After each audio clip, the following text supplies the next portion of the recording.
aquí se queda la clara, la entrañable transparencia de tu querida presencia, comandante Che Guevara. Hi, I'm Joshua Blakeney. I'm here with Aaron Doncaster, my friend and comrade, and we want to discuss the untimely death of Hugo Chavez Frias, El Comandante, the president of Venezuela, who passed away this week, sadly, of, we're told, cancer. How he got his cancer is still obviously in question. There has been allegations made that his political opponents may have poisoned him, may have assassinated him. We know that in, I think it was 2002, a coup was staged by the United States, effectively, Hugo Chavez's political opponents, to see his ouster. And that, of course, failed due to the fact that the people came to the streets and demanded that their president, their beloved president, was reinstated into power.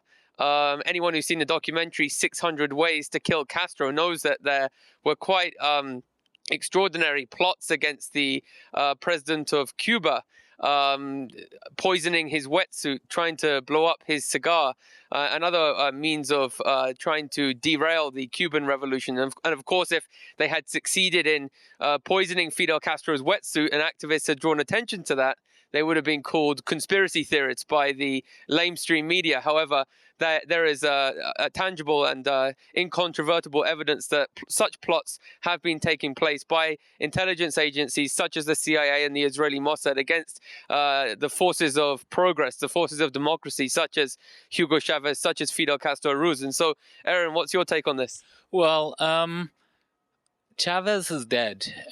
It's a sad thing. But we have to look at what came before Chavez.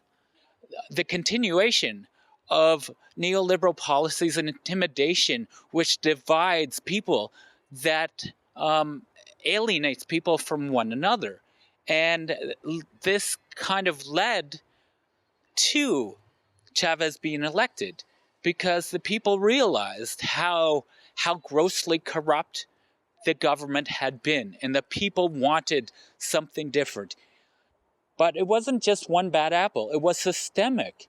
This was a result of American hegemony, American neocolonialism, keeping the people and the government of Venezuela under the thumb of American imperialism. And what Chavez represented was a change from that. I think what you're saying, Aaron, is, he was bequeathed a dictatorship that effectively violated the human rights of the ordinary Venezuelan people. He wasn't handed down some democracy with a perfect constitution, perfect elections, with respect and equality for the people. The society that the Chavez government inherited was a thoroughly corrupt, inequitable, and unjust society. And so when we're evaluating Chavez's legacy, when we're evaluating the achievements of Chavez, we have to keep in mind that he started not with a perfect society and then regressed it. Anything that he did was building upon the already corrupt society that that he inherited. Now, of course, we're in Calgary, right? Which is, an oil patch city. We have all these skyscrapers behind us here through these trees. That are the oil companies that were in Caracas. Indeed, Caracas and Calgary are quite similar cities in that sense. Oil patch cities. Venezuela has tar sands oil. If we go north of us here, north of Calgary, into the Athabasca region, we have oil sands there.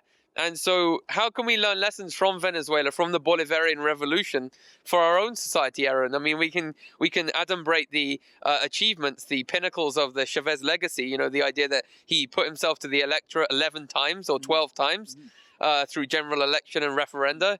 I think some would say he's probably the most elected, most democratic, or was the most democratic leader on earth until recently. I mean, he put himself to the electorate a dozen times. And indeed, on one occasion, he lost one of the referenda, and he came straight out and said, look, I've lost this referendum. And so that shows that he's someone who wanted a democratic grassroots revolution. Indeed, the fact that there's 2 million people now marching past his coffin in Caracas indicates that he was a populist. I don't think you could get 200 people to go and walk past the coffin of Stephen Harper or Brian Mulroney when he passes away. But 2 million are currently mourning in tears in Caracas the death of El Presidente. Why is that? Well, because they realize what he represented and what his government achieved. You know, under his government, infant mortality rate, unemployment, nearly halved. Under his government, extreme poverty went down by more than half. Under his government, something like 90 universities were built. Under his government, the ability to get public pensions more than quadrupled. So people are mourning him because they realize that he represented a change from imperialism. And I mean, there are a lot of people out there that, oh, well, they're corrupt, there's corruption. Well, I mean, essentially how imperialism works is colonialism happens. They put in structures and institutions that are massively oppressive. Then when the people have the courage to rise up and the only tools and institutions they have to use are the oppressive institutions that they were given by the imperialists, they're accused of being oppressive. Well, it takes more than 14 years to undo the barbaric, murderous policies of imperialism that institute massive amounts of corrupt institutions. It takes more than 14 years. But Chavez and his government were doing a pretty darn good job. And what's more important to realize is that beyond Chavez as a symbol, he embodied this idea of change, this idea of anti-Western capitalism, anti-imperialism. And this can be seen in the tens and the hundreds of thousands of people, Venezuelan working class and peasantry, that are out on the street now saying, I am Chavez. Now, what they mean by that is that I have awoken. I now have a political consciousness. Because before this, when we had the neoliberal governments in place, the people were not awoken. The people did not have a political consciousness. The workers and the peasantry did not know their place in history. Now they know their place in history. Now they know what the working class can do. Now they know that they have the ability to take control of the means of production and build a world that is not divided on class, where we can all live together in harmony and balance. Yeah, exactly. I mean, for me, the idea of like democracy is it's kind of like saying like utopia, you know, democracy, it's an ideal. I mean, we often hear the Canadian government declaring Canada is a democracy as if it's like we're finished. That's it. We're the perfect society. And, you know, Rome wasn't built in a day. When you inherit a corrupt oligarchy, a corrupt plutocracy, and unequal anti-democratic society, you can't build Rome in a day. You have to slowly and methodically engage in the kind of social engineering that Chavez did to improve and to allow socialism to flourish in that country, which was the will of the people. Again, it can't be overstressed that Chavez put himself to the electorate about a dozen times. I don't think Stephen Harper will have done that in his political career, put himself to the electorate a dozen times. And on specific policies like constitutional changes, you know, I heard Sun News saying that Chavez's imposed a constitution on the people of Venezuela. It was put to the people. I don't think Canada's constitution was put to the people. It's interesting because back in 2008, the Honduran government, because of the demands of the people, were going to change or do a plebiscite to see if the constitution could be changed. And because the amount of resource companies that would have lost out and the sovereignty that would have been gained by Honduras, Canada and the U.S. and other Western countries supported the coup against Zelaya. Yeah, it was 2009. Manuel Zelaya was ousted in a Canadian and U.S.-backed coup. So, of course, we have to remember that when there was when certain civil liberties were circumscribed in Venezuela, we have to look at that in the context of there being a conspiracy against all these global South countries that seek self-determination. I mean, when my country, Britain, was fighting fascism, we had no elections. in the period of 1939 onwards. We had no elections. We suspended democracy in Britain. If you had proselytized for the enemy, you would have been lynched. There was no freedom of speech. People were on rations because we were surrounded by German U-boats. And similarly, Chavez was being conspired against. The Bolivarian Revolution was being conspired against by the most powerful hegemonic countries on earth. And so we have to look at it in that context. You know, you can't have a perfect liberal society when you have opposition calling for a coup against the government.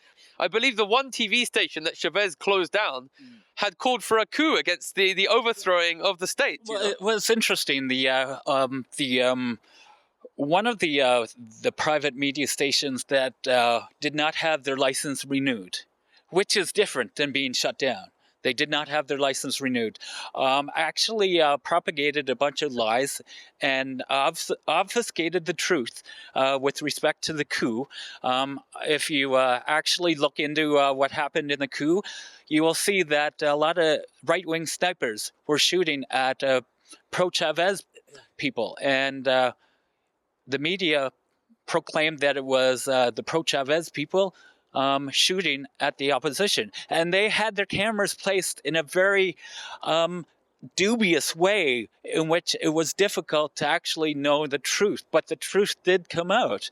And this kind of stuff happens time and time again. And companies like Lafarge selling their cement overseas when there's a need for homes.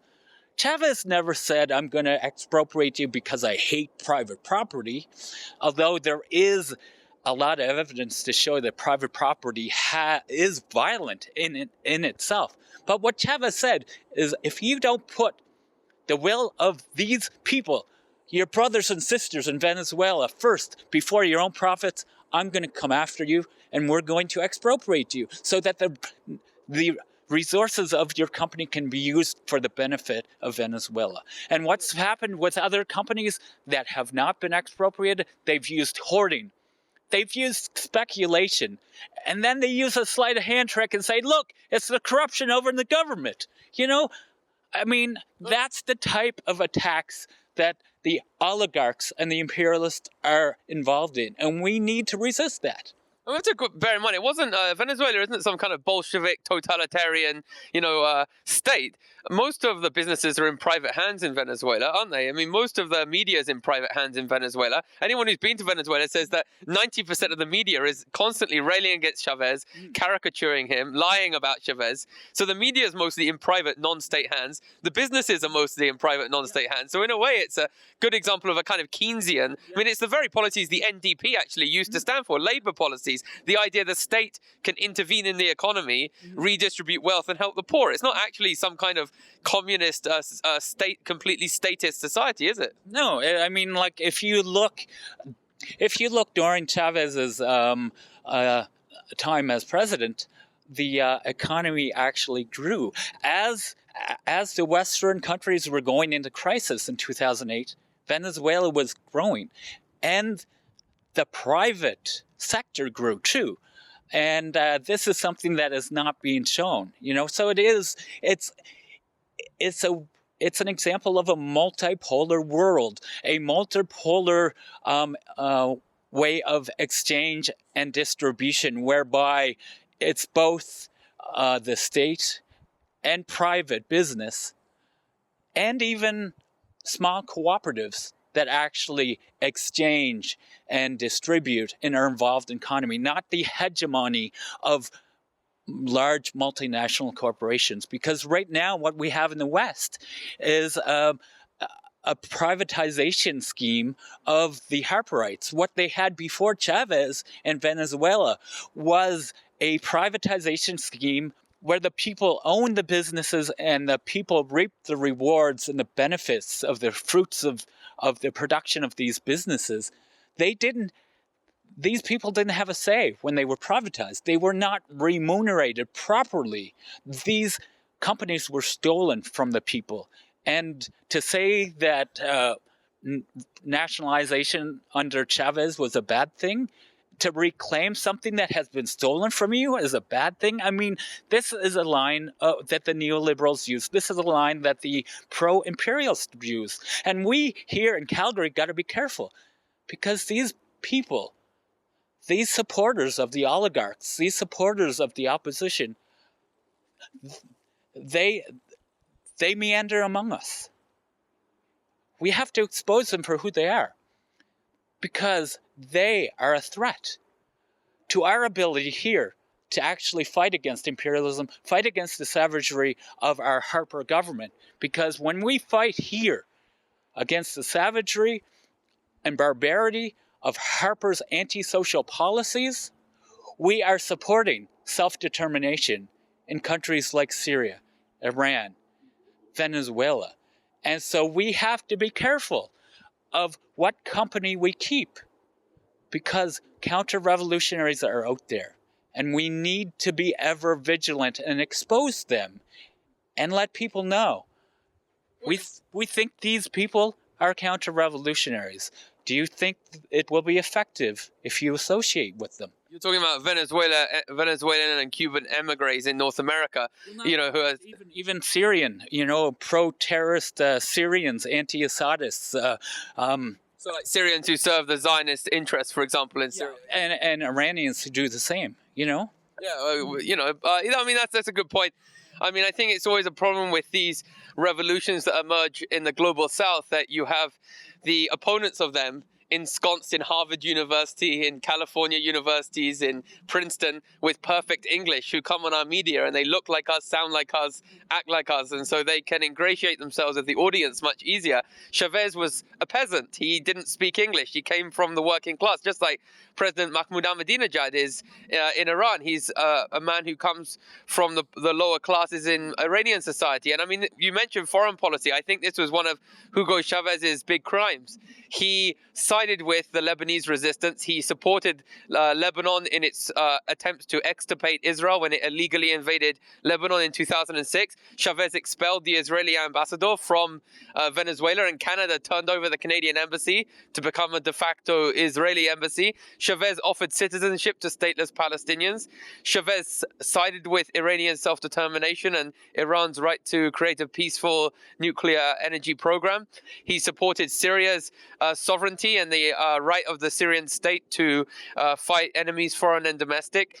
And that was one of his big crimes. And it's very interesting after his death that the Zionists, who are replete in Canada's media, Zionist journalists in Canada's media, are attacking Chavez and calling him an anti-Semite and all the rest of it. And it's very funny because the neocon discourse, of course, is that we should use US power, or US power should be utilized to impose democracy and to promote democratization. But yet, when Hugo Chavez implemented a democratic revolution in Venezuela, and no one can dispute that he put himself to the electorate a dozen times, Jimmy Carter, who's not a well-known radical or revolutionary, Jimmy Carter, the former US president, his Carter Center evaluated and oversaw the elections in Venezuela, and he described it, I believe, as one of the best elections that he'd ever seen, or the most perfect electoral processes that he'd ever viewed. And so you have the former US president calling a perfect electoral process a democratic revolution, and yet you have these neocons who claim they're against dictators, who claim they're for democratization, opposing and conspiring against the Bolivarian revolution. That indicates to me that these neocons, most of whom are hardcore supporters of the state of Israel, these neocons don't support democracy. They want slave governments. If it's a dictatorship like in Saudi Arabia, then so be it. And if it's elected slave governments, as is the case in Canada, then so be it too. Although our electoral process is disputed, isn't it, Aaron? Because we had the election fraud scandal in 2011. So what happens in our society is that stones are thrown in glass houses. We have election fraud in our society, and yet we throw stones at Venezuela, which has, according to the former US President Jimmy Carter, a perfect electoral system, the best his entity had ever seen, the Carter Center. I think, isn't it a case of almost social Darwinism, that us, the white people, must be perfect? Our system must work. We couldn't learn anything from those darkies in the global south, those brown-skinned people. They couldn't do anything better than us. But yet, you and I are standing just in front of a bunch of oil skyscrapers here behind us, and you're basically telling me, Aaron, that we could learn something from Hugo Chavez. We could learn something in our society where our oil resources, our oil profits, they don't go to schools and hospitals and university. Chavez created the 5th largest student body in the world.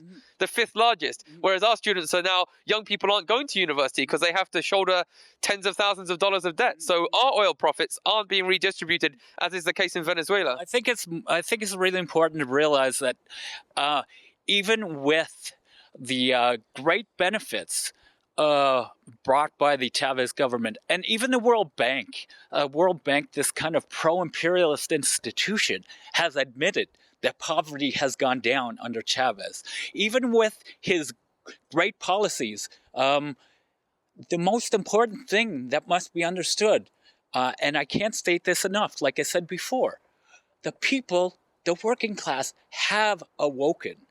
They have now a political consciousness. They have now an awareness of their place in history. They know that they can create their own reality, in essence. And this is a threat to Western capitalism. This is a threat to the United Nations system of accounts. This is a threat to the status quo, which is a class-based system where there's one group of people that work and one don't. There's one group that takes the fruits of the labor, steals them from those who produce, and those who live in misery. There are people around the world that want to change this, and there are people here in Calgary that want to change this. And when we look at the galvanization of a united working class movement from places like Venezuela, it inspires people in other countries. And this is what the capitalists are afraid of. And they should be afraid, because this system cannot go on much longer. You can't have a system that has the logic of a cancer cell. We only got this one planet. And if we destroy it, there's no jobs on a dead planet. So it's time that we do something different. I think what we're seeing today in society is that capitalism, Western capitalism, is an antiquated system. And we are doing our best to try to find something different. And I'm inspired by those hundreds of thousands that are on the streets in Venezuela now that are saying, many of them saying, I am Chavez. I will resist imperialism. I will try to build a better world where we, the people, can work together and create our own reality, where we can build balance, where we can build harmony, and we can leave a future for our children and our children's children. Yeah, I mean, that's the thing. It's a threat of a good example, right? I mean, the reason they wanted to destroy the Cuban Revolution was because what if communism worked? What if socialism worked? And as you've suggested, in Latin America, it kind of had a domino effect. First, we saw Chavez, then we saw Evo Morales and Rafael Correa, a socialist leader in Paraguay now, Manuel Zelaya, who was ousted in a Canadian-backed coup, a US-Canadian-backed coup. Of course, Canadian corporations, these chaps behind us in these skyscrapers, they do much commerce in Latin America and Central America, don't they? They profit lucratively from the despoilation of resources that belong to other people. And that's really what it comes down to as human beings. We're blessed with resources and the intellectual capacity to transform Earth into property, transform Earth into things for us to enjoy and cultivate resources. And, you know, when I read, for example, you know, in Canada, we've had this author, Ezra Levant, make the case that Canada's oil is ethical oil, and we have all these great abilities using science to prevent the environmental damage. Okay, imagine for 1 second, let's say that that's accurate.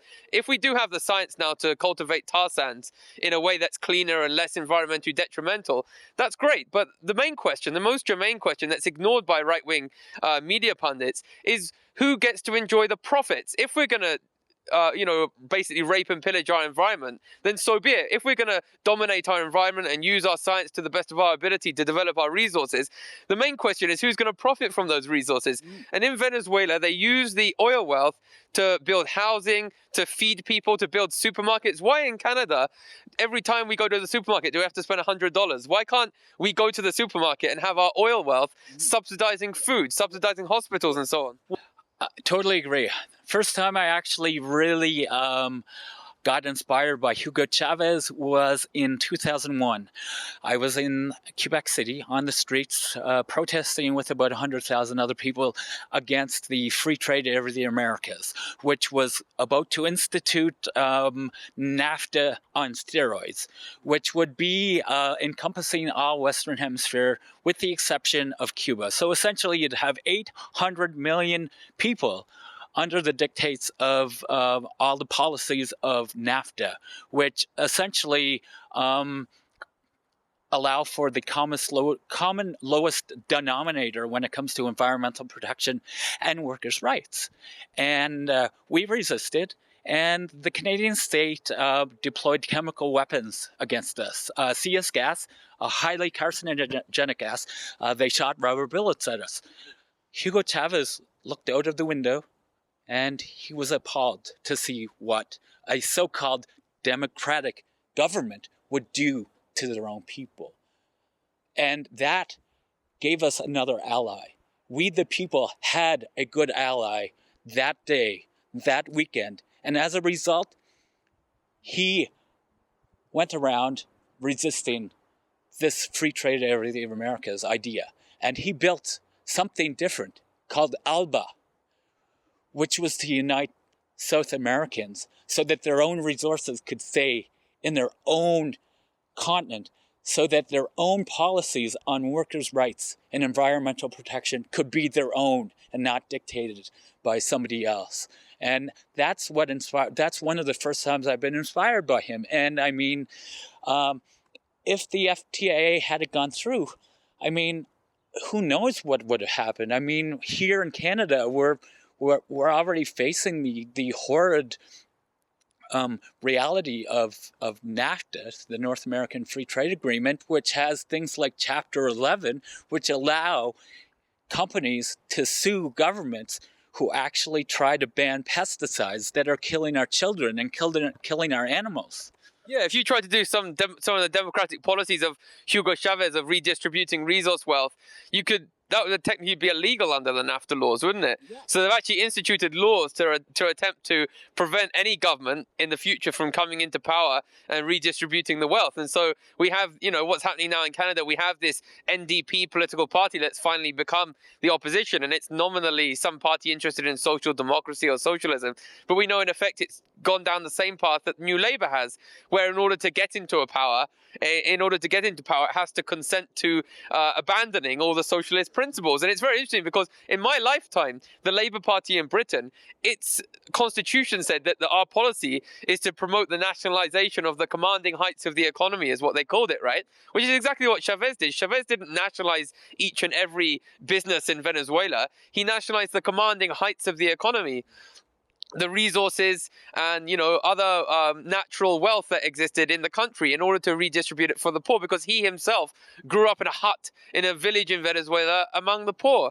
And he wasn't a dictator, and we're basically sending the message out to our compañeros in Venezuela. We're saying thank you for the path that you have lit for others to follow, because in our society our politicians are muzzled. Our politicians are effectively puppets who are controlled by international bankers, international capitalists, who have very little wiggle room to actually express their own opinions on matters. In our foreign policy in Canada, it appears to be completely controlled by the imperatives of the State of Israel, one of the most unjust colonizers, murderous and malevolent entities that has ever existed in human history. Our state cannot deviate from the dictates of Tel Aviv when it comes to the Arab world, when it comes to the Muslim world. And we're noticing this as Canadians. It's very revealing that when the president of Iran, the president of Venezuela, the president of Syria go to the United Nations and other international fora, they're able to speak their opinions. They're able to talk about 9/11. They're able to talk about the deep politics, the deep machinations of the empire. Whereas in our society, our politicians have to deny that and almost criminalize criticizing those in power, inventing these categories like hate speech to crack down on freedom of speech. Our Supreme Court just recently upheld hate speech laws in this country, which are effectively censorship laws where people can go to prison for criticizing. Yeah, I think that, again, this comes down to what kind of ethos do we want to have in society?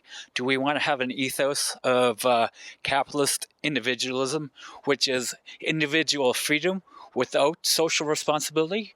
Or do we want to have individual freedom with social responsibility? Do we want to have an ethos, that a collective ethos that is class-based?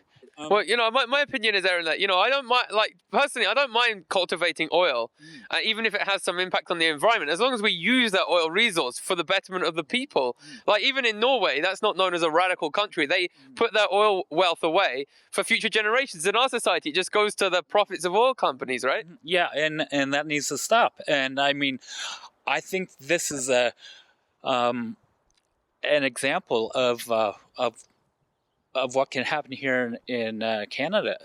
We can share the oil wealth like they've done in Venezuela. It's atrocious that in Libya they had to bomb the crap out of them to get a little more of the royalties to privatize, if you will. Whereas here we give them away. We let these oil companies behind us rape and pillage us, and that needs to stop. And I mean, Venezuelan society and the legacy of Hugo Chavez is continued protection of the commons, because it is important for us to think in the in a collective sense, because this idea of the hegemony of private property doesn't allow for any other property relations. And that's just wrong, because people have a right to share in the commons. But let's just, in summary, emphasize also the foreign policy, right? I mean, obviously, Canada is a state, an imperialist state that goes around the world, sending its military around the world at great expense to the Canadian taxpayer. I mean, sending one plane to Mali the other day cost the Canadian taxpayer $18.6 million. Couldn't that have gone into universities so students don't have to come out with tens of thousands of dollars of debt? So we have to remember that Hugo Chavez never bombed a country, never invaded a country. Indeed, he was such an internationalist that he used the natural wealth. I mean, I think Venezuela has the largest oil reserves in the world. It used that wealth not just for the betterment of the Venezuelan people, but for the betterment and progress for all the people of Latin America. That's why ALBA exists, right? And in America. I mean, like, how many poor communities, First Nation and other, actually got free and cheap oil from Sidco. This was one of the policies of the Chavez government. And it wouldn't have happened if Chavez and his government didn't have the progressive policies that they have.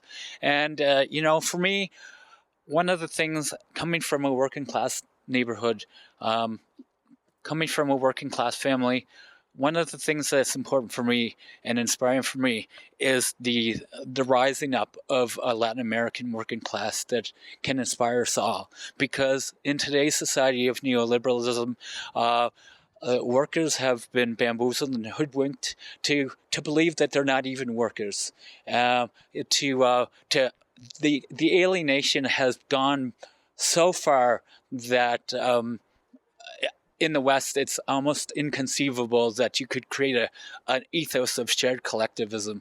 But I think this is going to change, because we're getting inspiration from places like Chavez. Because when it comes to the working class, when it comes to those who produce the wealth in society, we are a class. We're either international or we're nothing at all. And that must be understood, because if we don't understand it, then we cannot reclaim that which has been stolen from us. I believe that we, the working class, we the creators of wealth, of ideas, we have the right to share equitably and distribute equitably the fruits of that labor. And things are changing. Like I said, capitalism, I believe, is an antiquated system, and Venezuela showed forth an alternative. And I think that a lot of people around the world have been inspired and will continue to be inspired. And I think we have the capitalists running scared, and so they should be, because a new day has dawned. Yeah, of course, the Monroe Doctrine was declared in 1823, which basically stated or suggested that the Latin America was to be the backyard of the United States, and the US should have hegemony over Latin America. Now, we can relate to that in Canada because our politicians in relation to the United States are just puppets, aren't they? Our resources, these are mostly companies from Houston and Dallas across the river there in Calgary that are ensconced in Calgary, developing and despoiling and plundering our resources here in Canada for the betterment of their shareholders. And so we actually can relate as Canadians to the people of Central America and Latin America. They actually have a word in Spanish, comprador, or even malinche. They actually have words to describe puppets, whereas we don't really have such a word in our language in English. But that's what we experience in this country. Stephen Harper, the Prime Minister of Canada, is no more than a puppet of international capitalists. And like you're emphasizing, the globalization of capitalism begets or necessitates the globalization of proletarian class struggle, right? We need to unite because the capitalists are transnational. Really, Canada is just an outpost of a broader supranational network of capitalists who control most nation states. And it's interesting that those very nation states that deviate from that path, like Iran, doesn't have a central bank controlled by the international financiers. Venezuela, where they try to use their own wealth for their own people, they get demonized as dictators. Well, it's interesting you talk about how the capitalists are transnational. You know, there used to be a time when progressives, had a coherent ideology, a belief in universalism. There are universal truths out there. Either imperialism exists or it doesn't. Either imperialism is good or it isn't. This idea that, capitalist individualism has been so pervasive. It's sold us further alienation in forms of relativism and subjectivism and postmodernism that really further alienates us from one another and really dumbs us down, if you will, and doesn't allow us to see the truth when it is staring us in the face. And what we have to do is we have to deconstruct this capitalist individualism and try to find who we really are as people, as creators, as workers, if you will. And when we do that, I think that our society will benefit greatly, because for too long there have been classes and division between classes and within classes that have been destructive to the human condition, that have been destructive to humanity, and it's time for that to change. It's time for us to move forward beyond this antiquated system, so that we can learn to live together in happiness, in harmony, in balance. In a society that we feel grateful to give to our children and our children's children. Yeah, well, exactly. I mean, you raised the point, of relativism.